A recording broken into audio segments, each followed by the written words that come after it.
Olá, esse é o microcast número 8 da Academia de Autoestima.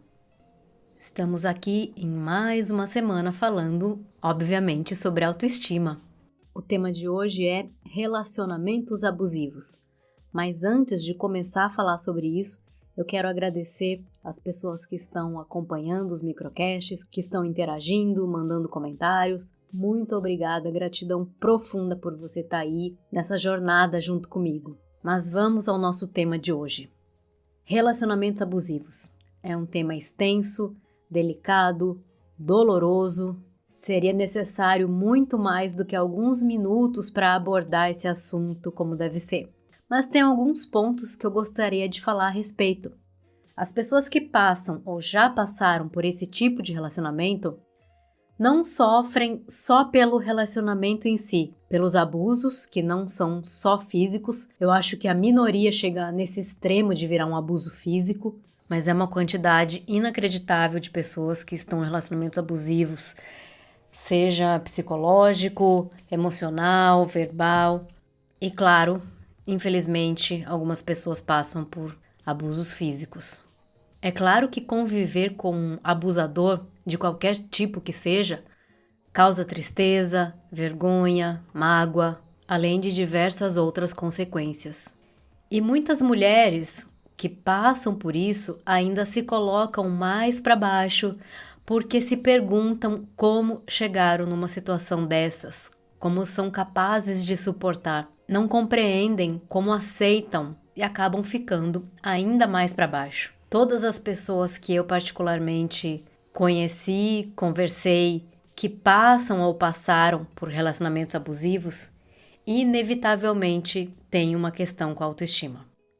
São pessoas que não se sentem boas o bastante, não se sentem suficientes, se acham feias ou pouco atrativas fisicamente, se comparam constantemente e se acham menos. São pessoas que não se veem como suficientes para serem amadas, respeitadas, para estarem em um relacionamento com uma pessoa melhor. Lembra que em um áudio eu comentei sobre a necessidade do ser humano de se sentir aceito, amado, pertencente, validado? De uma forma ou de outra, é isso que todo mundo deseja. E as pessoas que têm uma autoestima negativa, que não se sentem merecedoras, suficientes e capazes, essas pessoas que não enxergam as suas próprias qualidades, elas acabam sendo uma presa muito fácil para esses abusadores. Porque são pessoas que estão desesperadas, querendo essa aceitação, essa aprovação. E como ela mesma não se dá isso, ela espera que o outro preencha esse sentimento de pertencimento. É como se eu fosse validada pelo fato do outro me querer. Já que essa outra pessoa me quer, talvez eu não seja assim tão horrível. Eu devo prestar para alguma coisa. Eu devo ter algum valor. É como se você precisasse de alguém que te ama para você sentir ou para você lembrar que merece ser amado. Muitas mulheres se submetem a esses relacionamentos porque, de uma forma não muito consciente, acreditam que o fato de estar em um relacionamento, mesmo que seja abusivo, disfuncional, faltoso, ela está sendo validada de alguma forma. É o clássico ditado popular: ruim com ele, pior sem ele. E sabe o que é doido de pensar? Que esse é um traço cultural que ainda é um resquício da Idade Média. Eu vou ler um trecho do livro da Regina Navarro chamado O Livro do Amor, que fala um pouco sobre isso.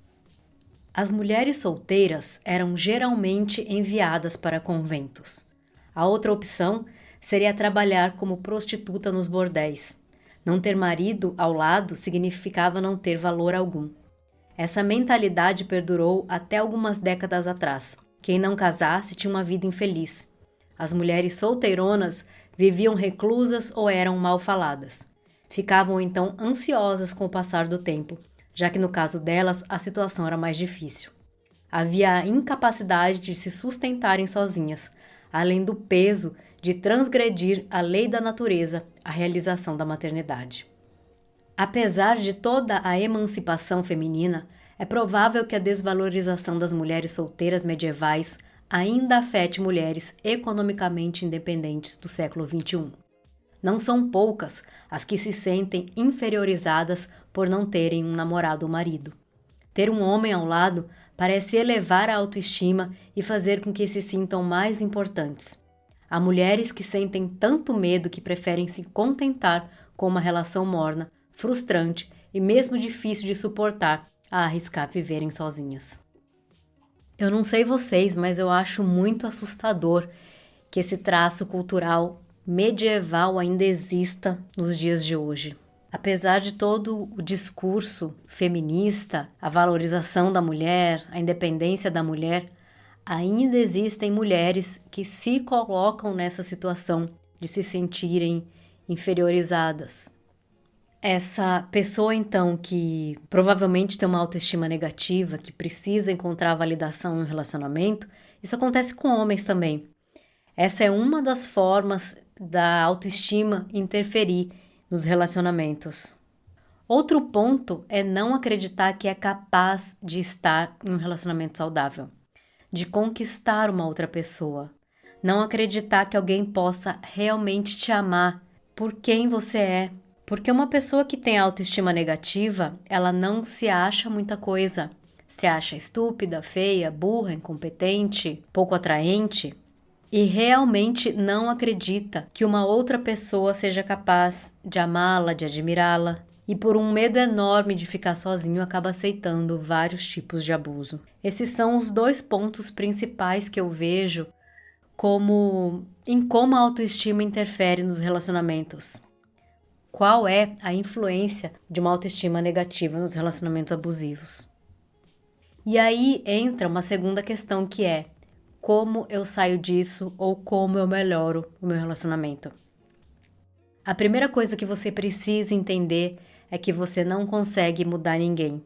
Não espere que o outro mude. Não vincule a sua felicidade à esperança de que o outro vá mudar e possa começar eventualmente a te tratar melhor. Eu preciso te dizer, infelizmente é pouco provável que isso aconteça. Pode até ser que essa outra pessoa mude, mas não vai fazer isso por você. Vai ser por ele mesmo, por ela mesma. Um dos motivos que faz a pessoa fazer isso, ser abusador, entre elas também está a autoestima. Uma necessidade de diminuir, de humilhar o outro para que ela se sinta melhor com ela mesma. E a pior coisa que você pode fazer é esperar que o outro mude. Eu percebo que se cria uma dependência como se fosse uma droga. A pessoa tem a consciência de que aquilo faz mal, mas ela não consegue sair. É claro que existem diversos fatores, cada pessoa é única, cada caso é um caso, e é difícil generalizar.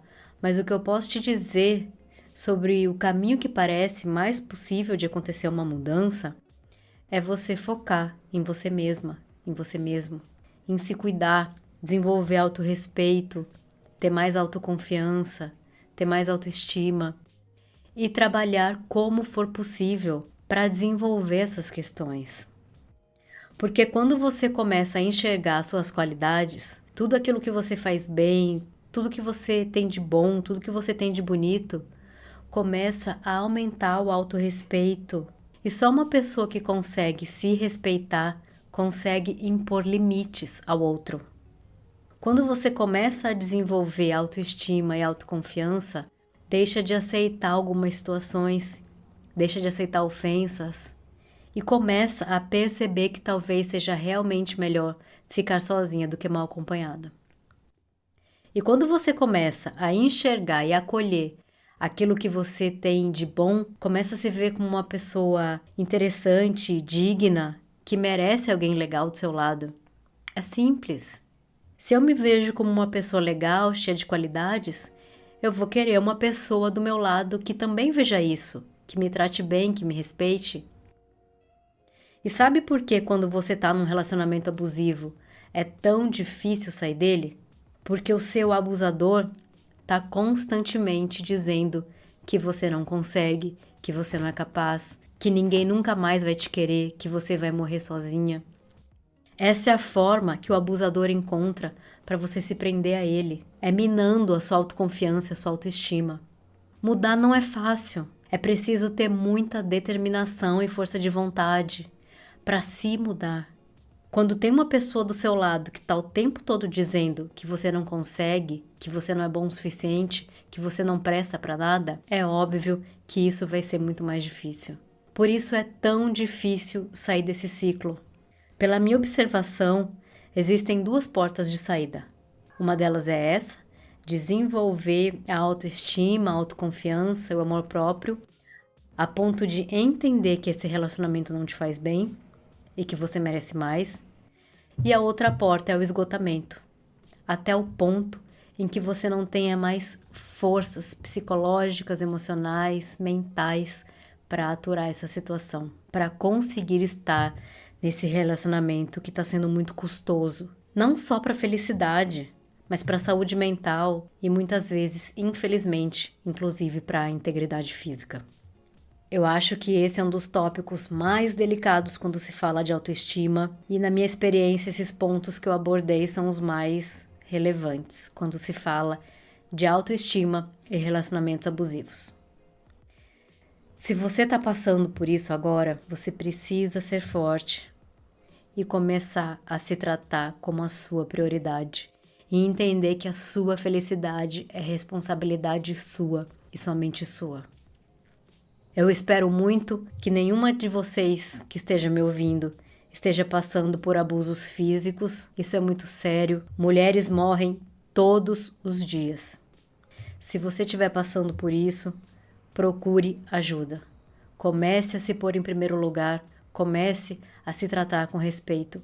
Faça o que for necessário e possível para você começar a se ver como uma pessoa digna de respeito, de amor e de carinho, de atenção, de consideração, porque você é. Eu sei que esse assunto é pesado, mas eu não poderia evitá-lo. Por favor, se proteja, se protejam. Eu sei que tem alguns homens me ouvindo, mas esse áudio acho que toca muito mais as mulheres, por motivos óbvios. Deixo meu abraço, meu carinho, meu beijo. Nos vemos semana que vem. E para mais conteúdo sobre autoestima, visite academiadeautoestima.com. Nas redes sociais, @academia de autoestima.